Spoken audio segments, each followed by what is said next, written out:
en este párrafo una de las verdades que es un pilar fundamental en el Evangelio.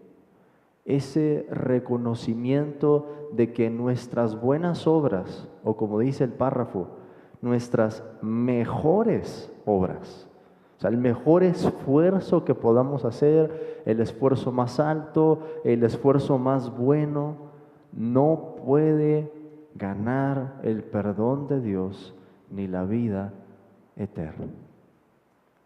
Y digo que ese es uno de los pilares fundamentales, porque un pecador, ¿verdad?, tiene que reconocer eso primero.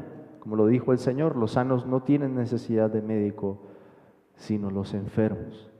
Y no es hasta que el pecador reconoce que sus obras no pueden contribuir en nada a la salvación, que entonces entiende a lo que se refiere el mensaje del Evangelio. ¿Y por qué son buenas noticias el hecho de que Cristo asumiera nuestra naturaleza, viviera una vida perfecta y fuera molido por nuestros pecados? Pero hay un gran impacto que provoca esta verdad, un impacto que confronta el orgullo humano. Y esto, hermanos, es algo característico también del cristianismo. En el cristianismo tenemos un mensaje algo paradójico. Le estamos diciendo a los pecadores: ustedes no pueden hacer absolutamente nada para la salvación. Pero al mismo tiempo, ustedes tienen que correr a Jesucristo. Y hablamos de Jesucristo como el camino, la verdad y la vida, el único en quien puede estar la salvación. Yo recuerdo, hermanos, la primera vez que escuché acerca del Evangelio en la universidad, y un amigo me estaba explicando la justicia de Dios, y él me decía: es que es tan alta, la justicia de Dios es tan grande, Irán, jamás la vas a alcanzar. Y yo entendí lo que él me estaba diciendo con palabras así tan sencillas, y le dije: ¿y entonces quién puede ser salvo? Claro, no estaba muy contento en ese momento, ¿verdad? Estaba enojado escuchando eso. ¿Cómo tú me dices a mí que soy una persona mala, que no me puedo salvar, que no hay nada que pueda hacer por mí mismo, cuando lo que he escuchado toda mi vida es algo distinto? Ayúdate, que yo te ayudaré, ¿verdad? De una supuesta referencia bíblica.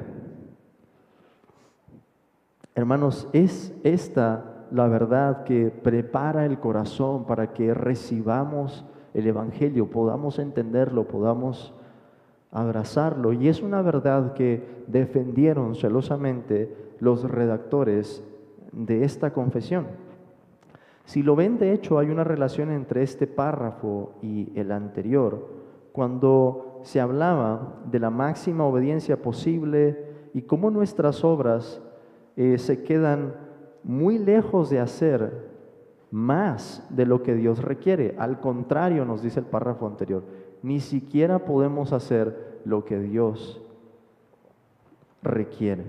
La confesión continúa en un flujo lógico, ahora en este párrafo, en el que, como una escalera, cada párrafo va aumentando nuestra comprensión. Y en este caso, la idea que se expone es cómo es imposible que podamos salvarnos o obtener el perdón de Dios por nuestras obras. No solo no podemos obtener, ¿verdad?, un mérito que esté por encima, como para que este mérito se pueda compartir, como creían en la iglesia de Roma, con el tesoro de los santos, el tesoro de los méritos que habían ganado los santos.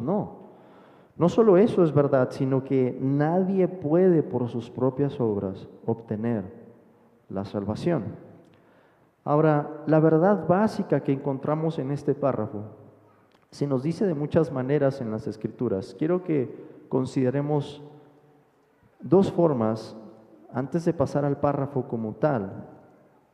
Y quiero que vayamos, por favor, al libro de Job, capítulo 35, versículo 7.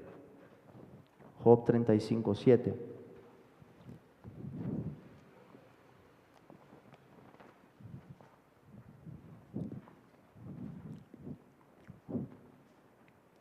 Job 35:7, Eliú hablando con Job le dice esto: si fueres justo, ¿qué le darás a él? ¿O qué recibirá de tu mano? Y vean que en el versículo 6 él dice: si pecares, ¿qué habrás logrado contra él? Y si tus rebeliones se multiplicaren, ¿qué le harás tú? Piensen en esto, hermanos. Dios no puede ser afectado por nada. Si una persona es pecadora, Dios no se ve afectado. Si una persona es justa, Dios no se ve afectado. Él sigue siendo el mismo. Y ese es el razonamiento aquí. No podemos contribuir o añadir algo al ser de Dios o aportar algo por medio de nuestras obras. Él sigue siendo el mismo. Él no tiene necesidad de nada. En segundo lugar, vean por favor Job 41:11, que es el pasaje, Job 41:11, el pasaje que Pablo cita en su carta a los Romanos, en el capítulo 11,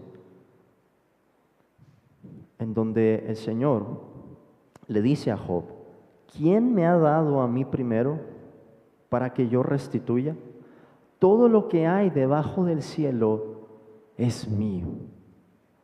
Y la idea es entonces que no hay alguna dádiva o algo que nosotros podamos entregar a Dios que no sea suyo en primer lugar, que Él no haya creado. Y eso, hermanos, nos pone en la perspectiva correcta para comenzar a ver el párrafo que tenemos en esta mañana. Podemos dividir el párrafo en dos partes. Titularlo en primer lugar: la imposibilidad del perdón por las buenas obras. La imposibilidad del perdón por las buenas obras. En primer lugar tenemos en el párrafo la declaración de esta imposibilidad, donde se nos dice: no podemos merecer el perdón del pecado o la vida eterna de la mano de Dios, ni siquiera por nuestras mejores obras. Y después de eso tenemos tres razones para explicar esa imposibilidad. Tres razones por las que es imposible que podamos recibir el perdón o la vida por nuestras mejores obras. Veamos en primer lugar entonces la declaración de esta imposibilidad.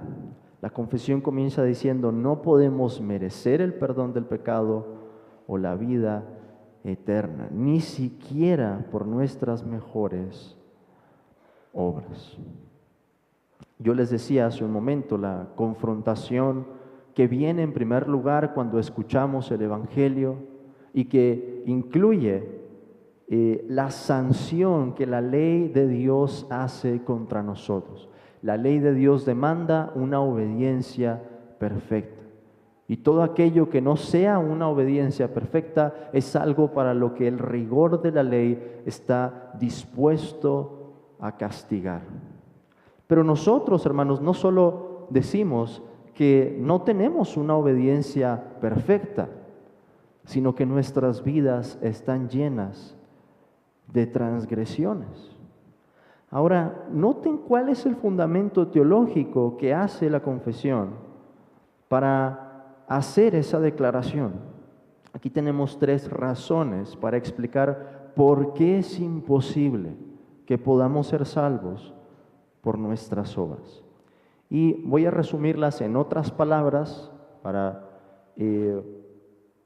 ayudar aquí nuestro entendimiento. Pero la primera razón, o la razón número uno, es que somos criaturas y Dios es el creador. Y quiero que vean esto en el párrafo, hermanos, en donde se nos dice: a causa de la gran desproporción que hay entre estas y la gloria venidera, y la distancia infinita que hay entre nosotros y Dios, a quien no podemos beneficiar con estas obras, ni satisfacer con estas la deuda de nuestros pecados anteriores. Toda esta razón la podemos resumir así: Somos criaturas y Dios es el creador. Hay una distinción entre nosotros. Hay una distinción entre nuestro ser y nuestro valor. Y lo primero que encontramos aquí es que hay una desproporción. La confesión lo llama una gran desproporción entre estas obras y la gloria venidera. ¿Qué es lo que eso significa? Vamos a poner como ejemplo un trueque, hermanos. Si yo dijera, hermanos, ¿qué creen? Me encontré una piedrecita muy bonita en Torreón. Se las cambio por 200 pesos. Y ustedes ven la piedrecita, ¿verdad? A lo mejor a muchos no les gusta y me van a decir, no, hermano, ¿yo para qué quiero una piedra? Y menos de Torreón, allá está lleno de piedras. Pero si hay alguien por ahí que tiene una colección de piedras, a lo mejor estaría dispuesto a comprarla. No parecería una desproporción tan grande. Ahora, si yo les dijera, hermanos, les cambio mi reloj por las joyas que tengan en su casa, más el dinero que tengan escondido, ¿qué me van a decir ustedes? Hermano, ¿nos quieres hacer un fraude? ¿Cuánto puede valer tu reloj en comparación a lo que yo tengo? Ahí vemos que la desproporción es más grande. Ahora, piénsenlo así, hermanos. Lo que nosotros hacemos en este mundo, nuestras mejores obras, sería como intentar cambiar castillos de arena con un palacio celestial, con la nueva Jerusalén. La desproporción entre esas dos cosas es enorme, es infinita. Y ese es el punto aquí en la confesión. De hecho, la ciudad de Dios es descrita en Apocalipsis como una ciudad llena de piedras preciosas. Y aunque el lenguaje es metafórico, la metáfora no es menor que la imagen sobre la que se apoya. En otras palabras, la Nueva Jerusalén es infinitamente preciosa. Y sería un absurdo, sería algo ilógico pensar que podemos cambiar nuestros castillos de arena aquí en la tierra por una ciudad semejante. Hay una gran desproporción entre esas dos cosas. Entonces, nuestras obras no pueden obtener la gloria venidera. Pero la confesión dice además que hay una distancia infinita entre nosotros y Dios. Y por eso yo les decía, nosotros somos criaturas, Dios es el creador. Él no nos debe nada, Él no tiene alguna obligación para con nosotros, excepto, hermanos, que como lo vimos en el capítulo 7, párrafo 1, Dios quiso condescender con nosotros y hacer un pacto en el que Él se compromete a sí mismo. Si no fuera por eso, ¿verdad? Lo que hagamos en esta vida no tendría valor, pero Dios se compromete a hacer ese pacto con nosotros. Y aunque la distancia es infinita, por medio de ese pacto, nos decía el capítulo 7, párrafo 1 del pacto de Dios, tenemos una relación con Dios, una relación de pacto. Vean por favor los textos, hermanos, que la confesión menciona. En primer lugar, Romanos 3:20. Romanos 3:20.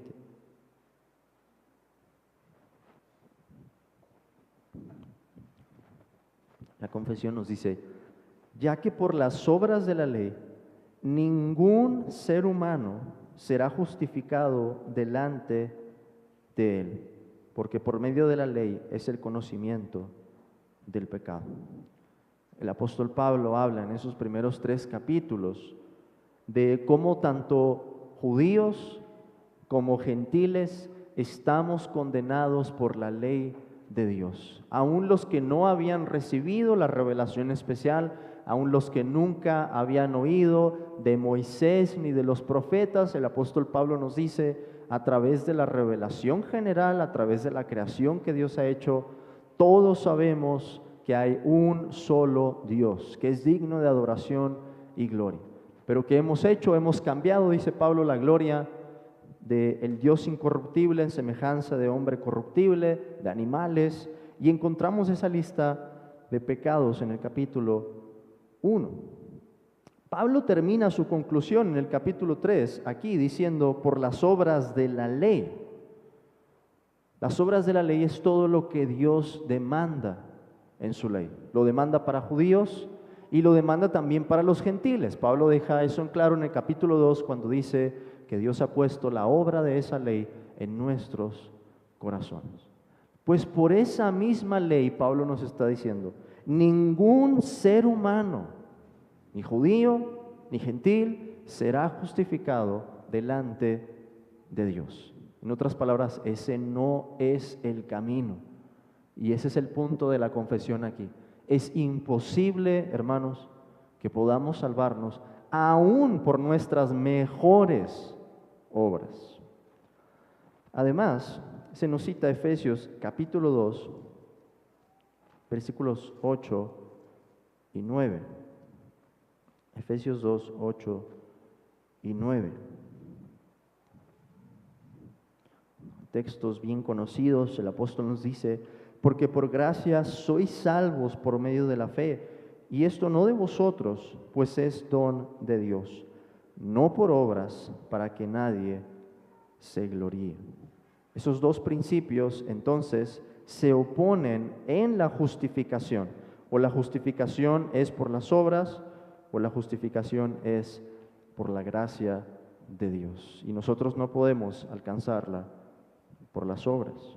Romanos 4:6 nos dice, además, que es el otro texto que cita la confesión, como también David habla de la bienaventuranza del hombre a quien Dios atribuye justicia sin obras, una justicia que existe aparte de nuestras obras, una justicia que David mismo había recibido en el Antiguo Testamento.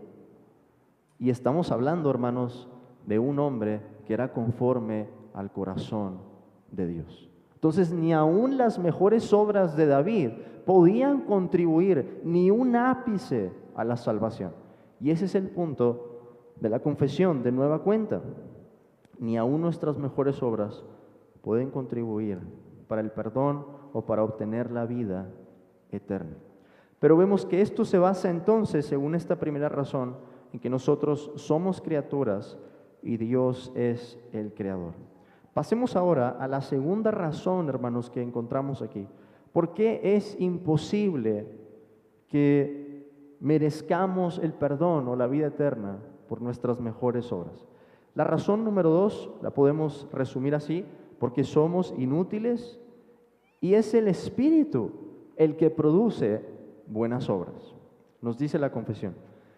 Sino que cuando hemos hecho todo lo que podemos, solo hemos hecho lo que debíamos haber hecho y somos siervos inútiles.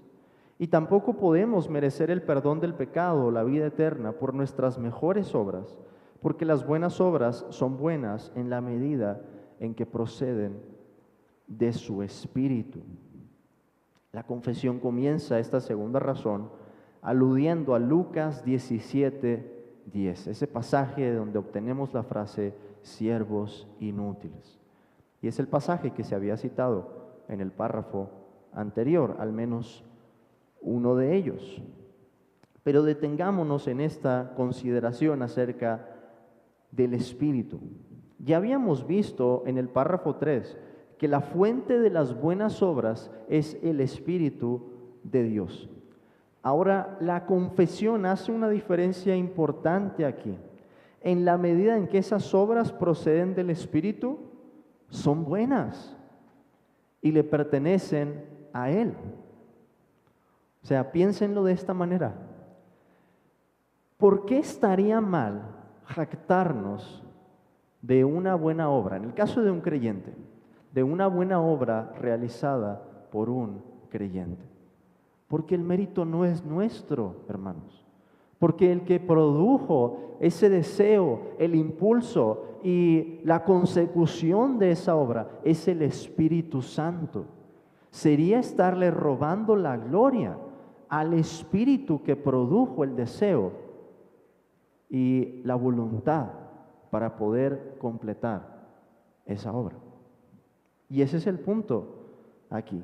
¿Cómo podemos decir entonces que las buenas obras o las mejores obras merecen el perdón si no tenemos mérito en ellas? Es Dios quien las produce. Y el texto al que se alude es Gálatas capítulo 5, versículo 22.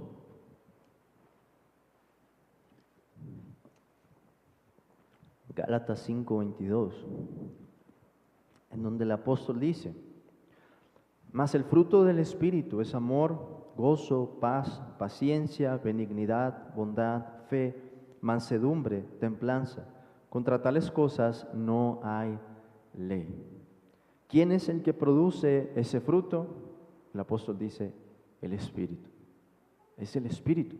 Si algo bueno puede haber entonces en el creyente y en la medida en que se expresen esas buenas obras, proceden del Espíritu. Y la gloria es para Dios, no para nosotros. Pero hay un aspecto más que entra en juego aquí, y con esto pasamos a la tercera razón. Podemos resumir la tercera razón de esta manera: somos impuros y nuestras obras no pueden soportar la severidad del juicio de Dios. La confesión lo dice así: y en la medida en que son hechas por nosotros, son impuras y están mezcladas con tanta debilidad e imperfección que no pueden soportar la severidad del juicio de Dios. La confesión dice: en la medida en que son hechas por nosotros. ¿Por qué esto es así, hermanos? Lo veíamos ya en el capítulo 13, párrafo 2. Porque la santidad es en la totalidad del hombre. Pero, ¿qué pasa con la santidad? Es imperfecta en esta vida. Lo veíamos en el capítulo 13, párrafo 2. La santidad es imperfecta en esta vida. Y por eso absolutamente todas las obras que hagamos, aún las mejores obras, aún aquellas obras en las que podemos decir: aquí el Espíritu de Dios nos impulsó a hacerlas, nos dio la voluntad para hacerlas y concedió que se cumplieran, aún esas obras están mezcladas en lo que respecta a nosotros con impureza, con imperfección y con debilidad. Y por eso no pueden resistir la perfección que Dios demanda en su ley. Y los dos textos que tenemos aquí son Isaías 64:6. Isaías 64:6.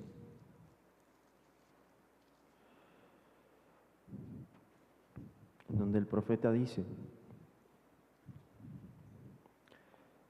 si bien todos nosotros somos como suciedad, y todas nuestras justicias como trapo de inmundicia, y caímos todos nosotros como la hoja, y nuestras maldades nos llevaron como viento. El profeta haciendo esta clase de confesión pública, ¿verdad?, incluyéndose en la primera persona del plural, él reconocía esta misma verdad, que nuestras obras no pueden obtener nada de parte de Dios, no pueden obtener el perdón de pecados ni la vida eterna. Y aún, ¿verdad?, dice el profeta, todas nuestras justicias son como trapo de inmundicia. Recuerden que para la mente judía esto sería en extremo chocante. Déjenme ponerlo en un lenguaje moderno, pero la idea es: nuestras justicias son como una toalla sanitaria. Esa es la idea, hermanos, para que puedan dimensionar, lo cual para un judío estaría transmitiendo inmundicia si se tuviera contacto con ello. Es una idea chocante, aún nuestras justicias. Y ese es el punto de la confesión: nuestras mejores obras no pueden resistir la severidad del juicio de Dios. Por último encontramos el Salmo 143, versículo 2. Salmo 143, versículo 2, que nos dice: y no entres en juicio con tu siervo, porque no se justificará delante de ti ningún ser humano. Ahora es David el que escribe esto, y él sabe que si fuera juzgado solamente por el rigor de la ley, si Dios no hubiera mostrado clemencia y misericordia para con él, ningún ser humano sería justificado. De hecho, es el texto que Pablo citaba en Romanos, capítulo 3, como parte de su argumento. Ahora, hermanos, en el próximo párrafo vamos a ver algo que nos ayuda a comprender la dinámica entre las buenas obras y el juicio de Dios en el caso de los creyentes. ¿Cómo se explica esa parte? Y cómo la Biblia puede hablar acerca de recompensas para nosotros por lo que hacemos los que estamos ahora en Cristo. Pero pasemos a algunas aplicaciones para terminar con nuestro párrafo. En primer lugar, hay que preguntarnos, hermanos, ¿estamos convencidos de que no podemos ser salvos ni aún por nuestras mejores obras? Y no digo esto solo a los que no creen, estoy diciendo hermanos, porque esta es una verdad que nosotros necesitamos continuamente.